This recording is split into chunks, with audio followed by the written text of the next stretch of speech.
optimism in the Brexit talks. It follows that deal on Friday, which allows negotiations to move forward to discuss the future relationship between Britain and the EU. But the nature of that future relationship is likely to become the focus of fierce domestic debate in the coming weeks and months. The Cabinet will begin its discussions later this month. And further across the political spectrum, there is a wide range of opinion. David Davis said yesterday the UK government wants to secure a Canada plus free trade deal after the UK leaves the EU. Canada's deal with the EU eliminates 98% of the tariffs between the EU and Canada, without the country paying for access to the single market. But unlike the Canada deal, David Davis wants financial services, which account for a substantial part of Britain's output, to be included in the tariff-free area. But some Brexiteers are unhappy. Leave means leaves. Richard Tice says the government risks diluting or giving away the opportunities of Brexit. He says the UK should be forging new trade deals with third-party countries, deregulating EU laws and creating a fairer immigration system.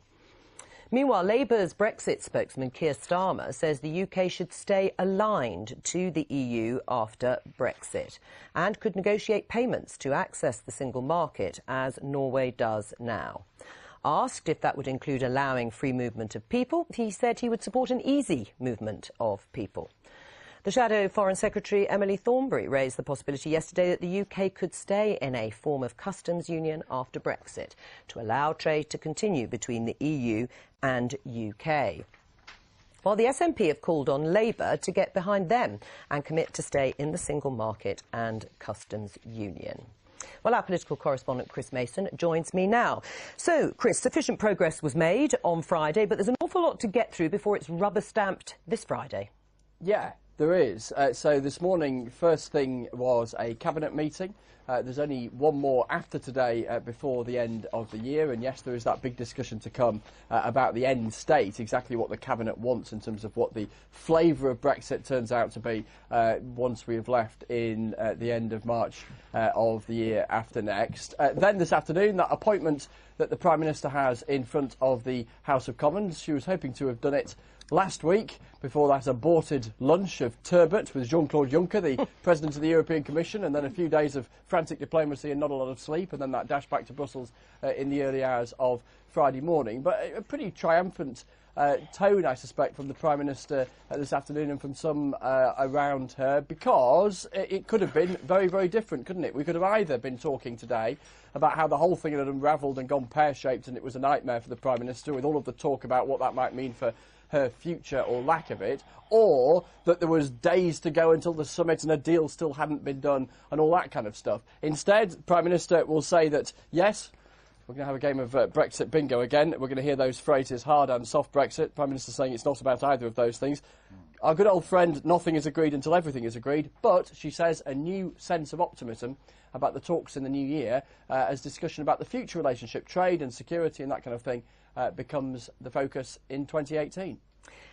How is she going to keep everybody on board when everybody has a different view and opinion of what that end state, in terms of the future trade relationship, should actually look like? And also, tell us briefly about the EU withdrawal bill, which is back in the Commons. Yeah, therein lies the challenge in terms of keeping everyone on board. I guess the flip side to that is that if you're in Downing Street, one thing you can marvel at in terms of the achievements of the other day was managing to come up with a document that Brussels was willing to sign off on, Dublin was willing to sign off on, Belfast, in the shape of the DUP, was willing to sign off on, and the various wings in terms of European instinct within the Conservative Party were willing to live with as well. Obviously, once we start getting into that discussion about the future relationship, and ultimately it boils down to how close or otherwise the UK in the future will be to the European Union, the other side of Brexit, then there is going to be a range of views and there's going to be a range of arguments, no doubt.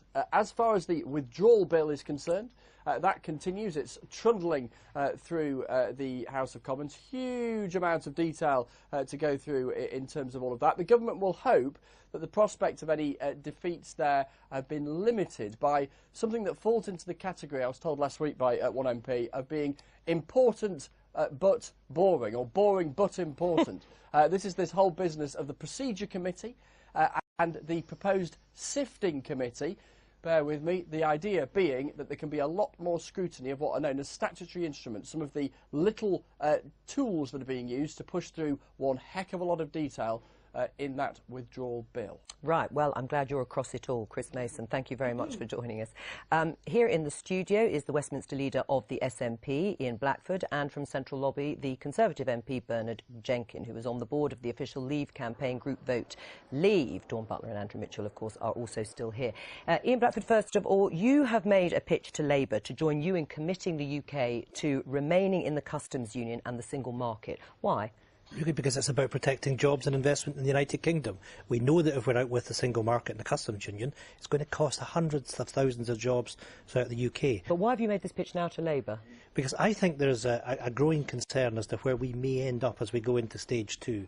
And what I'm asking is Labour and the other opposition parties to get behind us, and also with Conservative MPs that have real concerns about being out with the single market and the customs union. Right. Nobody voted to be poorer. And what I would say to Dawn, what I'd say to others, is that we need to make sure that we protect the interests of our constituents. And that's why remaining in the single market and the customs union is so important. Well, do you accept that overture from the SNP? Well, I think the position that the Labour Party's taken from the very beginning has been right, and we've been proven to be right. What is it? What is the position? In regards to us having a transitional arrangement and transitional deal, and having a bespoke deal when it comes to the customs union. And I think sometimes we forget that because it was well over a year ago that Labour's position at the very beginning has been proven to be right. And if my question is, are you accepting the SNP's invitation to stay in the customs union, the single market, and campaign with them? Right, so I understand what Ian's saying, but the thing is,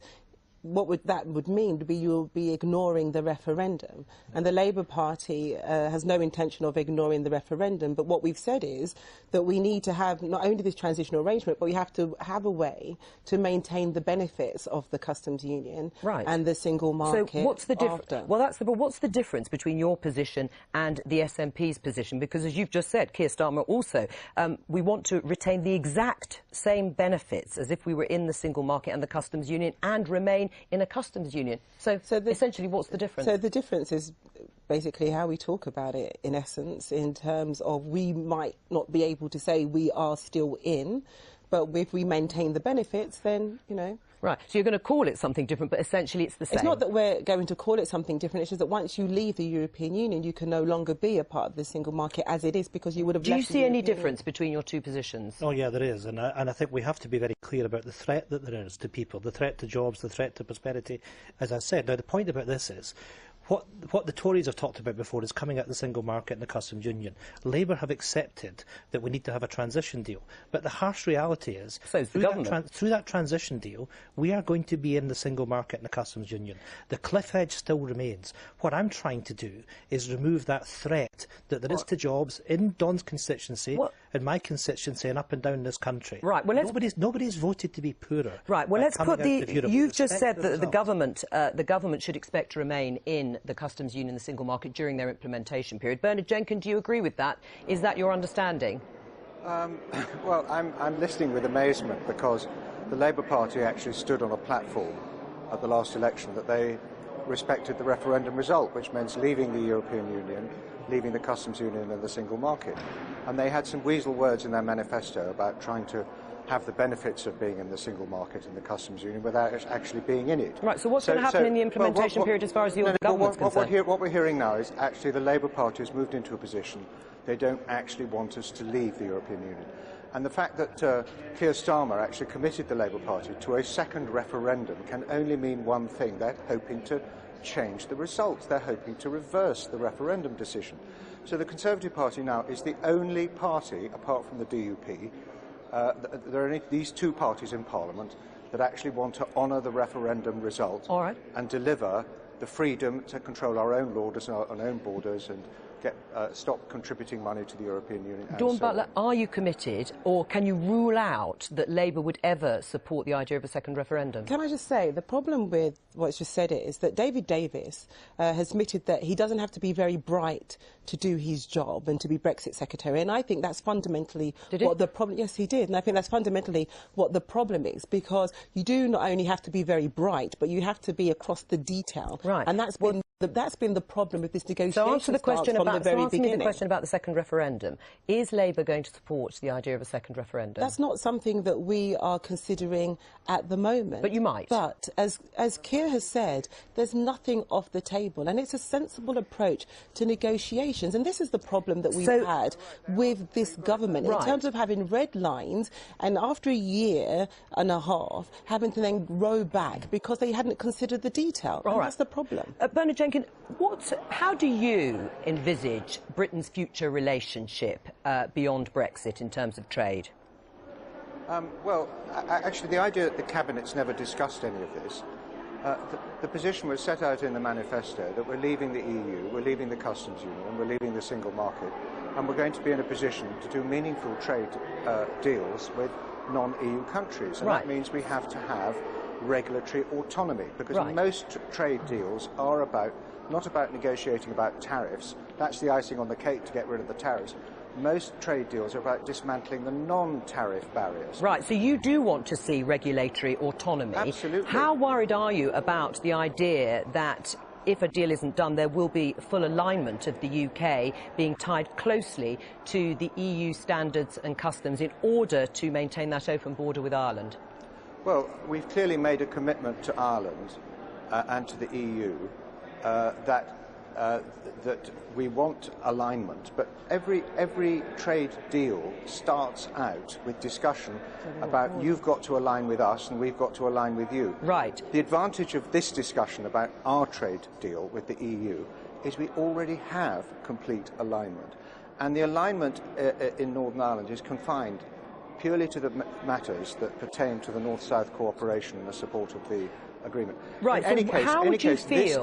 This text will form part of a much bigger text, the withdrawal agreement, and it is the withdrawal agreement as a whole that will have legally binding effect. This text on its own has no legal binding effect. Oh, right. So this is a statement of intent, as David Davis said, which upset the Irish government. Well, I mean, I think the Irish hoisted the Jolly Roger and then had to pull it down again. Are you saying this agreement is not worth the paper it's written on before it's even been given? Well, you've just said it's not binding in any way. Well, it is an agreement to move to the main phase of the negotiations, which is long overdue. And the fact that the EU almost begged Theresa May to make an agreement, I think, shows what a strong position the United Kingdom is in, and that we should stick to our guns. We should not finish up where Labour and the Liberal Democrats and the SNP now want this country to be. Right. Outside the European Union, unable to influence the decisions made, unable to influence the court, but subject to the court and all the rules and all the costs, and unable to do trade deals with the other countries outside the EU. Well, that's the worst of all possible worlds. Well, why is it that Richard Tice, then, from Leave Means Leave, says it's a total capitulation, this deal, that, in his words, the UK is paying far more that they're not actually legally bound to do in order to move on to phase two, that they have signed up to an arrangement where the UK could be tied for a generation to the EU in terms of customs and in terms of standards. There won't be the divergence that you have talked about, that the European Court of Justice will have jurisdiction, certainly over the rights of EU citizens during the implementation period and possibly beyond. Do you regard that as a success? Well, that is not the government's position. Perhaps he's listening too much to the European Union and the Remainers and the SNP and the Labour Party. I thought you supported Leave Means Leave. I've never been... well, I am a supporter of Leave Means Leave, but I don't agree with Richard on this point. Right. Why not? In terms of if I can get a word in edgeways, go on then, please. you finish. Well, the point is, this is merely moving us to the next phase of the negotiations. We are now starting a free trade negotiation with the EU. As I say, both sides are setting out their positions on each side. There will have to be compromise, as there was compromise between Canada and the EU. But to finish up with a Canada plus and able to be able to do trade deals with the United States, or even be able to perhaps participate in the Trans-Pacific Partnership, which has been abandoned by the United States, which would welcome British participation. All right. You know, we've got huge opportunities, and we mustn't throw these opportunities All right, let me come to Andrew by Mitchell. still being a prisoner of the EU. Right. Do you think Britain is going to be a prisoner of the EU in the way Bernard Jenkins has outlined? Would you like to see the UK closely aligned to the single market and the customs union? Well, let's be clear where we are today. First of all, we have reached first base successfully. We had a difficult week last week, but it ended with a triumph for the Prime Minister, and we can now advance towards the second phase. And my dispute with all my colleagues who've spoken on this programme so far is that I think they are slightly jumping the gun. I think the key thing is to get into these negotiations. Canada plus sounds to me like a very good starting point for the British negotiations. And at the end of the day, of course we're going to have a transition period, otherwise... Within the single market and the customs union? A transition period we're going to have, otherwise business won't be able to plan and make the necessary changes that will be required. But the key thing to me is to let the negotiator, who is doing an extremely good job, get on with negotiating the best position for Britain. Is that David Davis? It is David Well, Dawn Davis. Butler said he's not very bright. Well, I beg to differ. It's his own words. It's his own words. It's his own words. He's got a brain like a steel trap. He's extremely bright. But let the negotiator get on with negotiating the best deal for Britain. And that is not either a hard or a soft Brexit. It's the best deal for Britain, the whole of Britain, and that's what I now want to see us advance towards. Do you see this moving on to phase 2 as a statement of intent? It's not binding in any way?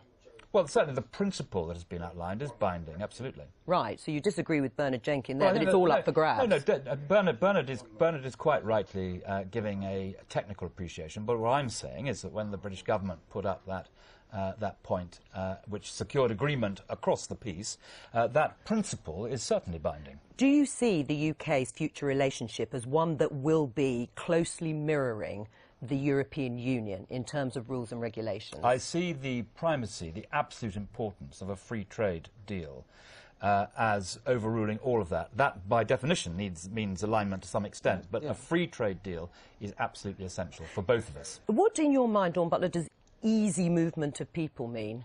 It means that some people are saying, well, are you signed up to no movement? No, we're not signed up to no movement. There has to be movement. Sure. And but so an end to freedom of movement is what the Labour manifesto said. So what does Keir Starmer mean when he says easy movement? Well, that is something that he will then develop in terms of detail. But the question he was answering... so he hasn't actually thought through what this is. The question that he was answering was, are we saying there's no movement? And Keir was saying that it's impossible to say there's no movement because we will need movement in people in order for us to... Well, for our everyone's economy accepted that, to thrive. So we will need movement of people, but it won't look exactly as it looks now. So there would be more stringent regimes around it in terms of how people are monitored. Well, will there be a cap on out. numbers, for example? Oh, we never talk about caps and numbers. OK, so there won't be a cap of numbers.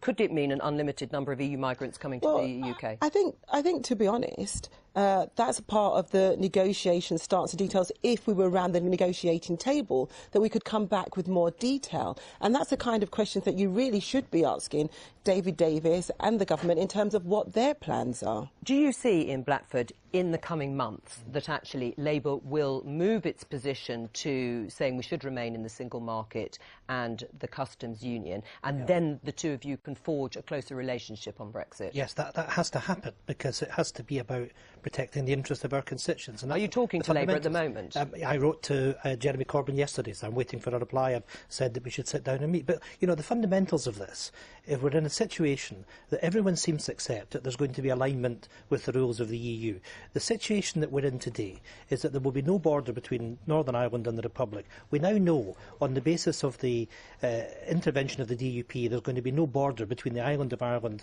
and the rest of the United Kingdom. The only way you can square this is by staying in the single market and the customs union. The hard Brexiteers have taken the country up a blind alley, and it hasn't worked. They're simply going to have to accept that staying in the single market and the customs union is the only logical way of resolving Well, this. I mean, Bernard Jenkins, what you said, the final word, Bernard Jenkins, will you and do you still think Britain should pay for its obligations that it said it would honour, even if you don't get the trade deal you like? Well, we have no obligations. We would like to offer the EU some money as a goodwill gesture for leaving the European Union midway during a budget period, and that's reasonable enough. But just two very quick points. There was never going to be a hard border between Northern Ireland and the Republic. Well, that's not what the Irish government thought. Well, if they wanted to have one, that would be up to them. We were never going to have one. If they want to put infrastructure there, that's up to them. And actually, it would never happen. It was all a bluff. It was all a nonsense. And because you don't need to police the border at the border in order to police the border with technology these days. And the second thing about alignment. Alignment isn't a yes-no question. Andrew is completely right.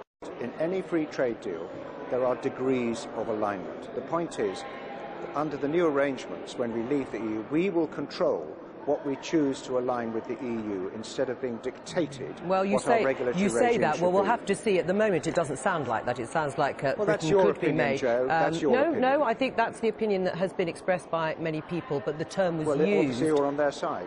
Pardon? You're obviously on their side. Whose side? Well, you said you agree with them.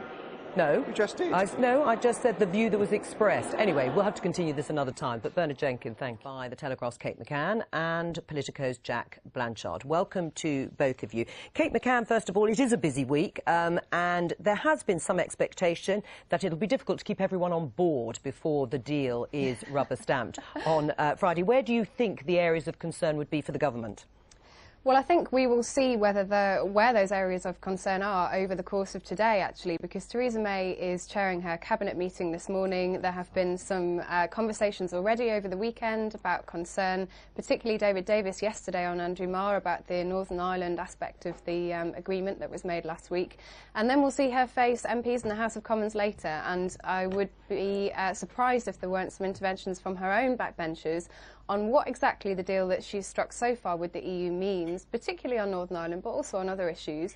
And then we'll come to the trade talks, as you said, later in the week. Hopefully that's what the government is hoping for. And that will open a whole new can of worms about exactly what kind of trade deal the UK wants to have with the EU and what kind of future it wants to have with other countries around the world. I mean, Jack Blanchard, we've just had Bernard Jenkins on a little earlier talking about regulatory autonomy as opposed to regulatory alignment. In other words, not wanting to stay closely tied to the EU.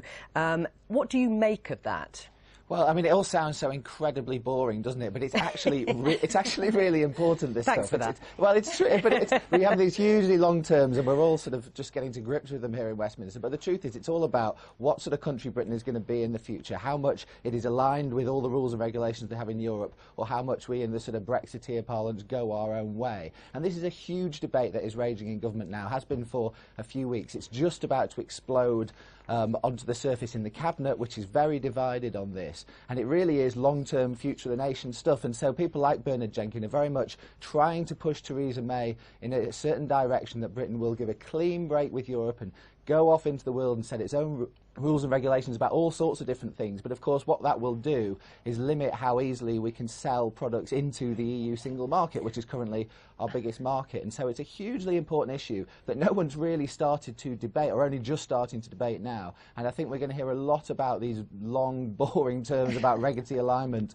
over the next few months. So we better get used to them. I mean, Kate McCann, in terms of this statement of intent, I mean, David Davis, the Brexit Secretary himself, seemed to cast doubt on how binding the agreement actually was, this idea that nothing is agreed until everything is agreed. Does that make it more difficult to keep everyone together until Friday? Well, I think we'll see the Prime Minister repeat that again today and say nothing is agreed until everything is agreed. And there is a reason for that. It's exactly as you say, actually, that they want to be able to give themselves enough leeway because they know that the divisions on these issues, just as Jack's just said, are so huge that it's impossible to tie them down. So what we saw with the DUP last week, I think we'll see again over the course of the negotiations, is an issue is pushed and pushed and pushed until the last minute when people really kick off about it, but in quite a short space of time, because there is a deadline for agreement. It's not in the Prime Minister's interest to open up this can of worms and really talk it through in the open early, because the earlier you do that, the earlier it exposes these huge chasms in opinion. And on trade, particularly in the Cabinet, it's going to be really difficult to bridge those. So I think you'll see Theresa May try and keep it as open as you can, and that's what David Davis was doing over the weekend, although it looks like he probably went a little bit too far, because actually as soon as you start saying it's really open, the Irish government says, you know, well, that's not what we want to hear, and that's very problematic for us. So they're trying a balancing act of keeping everybody in the boat without tipping too far one way so that they then have to drag people back over the side. It's very complicated, but I think we'll see this tactic again and again. True. And it's very interesting, David Davis this morning very much backtracking on how far he went on the Marr show yesterday. Clearly went too far, suggested that none of this really means anything. The Irish government's gone bananas, understandably, and of course, you know, this still hasn't been signed off. The European Commission have agreed it, but Theresa May's got this big summit on Thursday when the 27 other countries in the EU have to sign it off. So for her government to be saying, actually, it's not worth the paper it's written on, it's not really a smart tactic 4 days ahead of that summit. Right, let's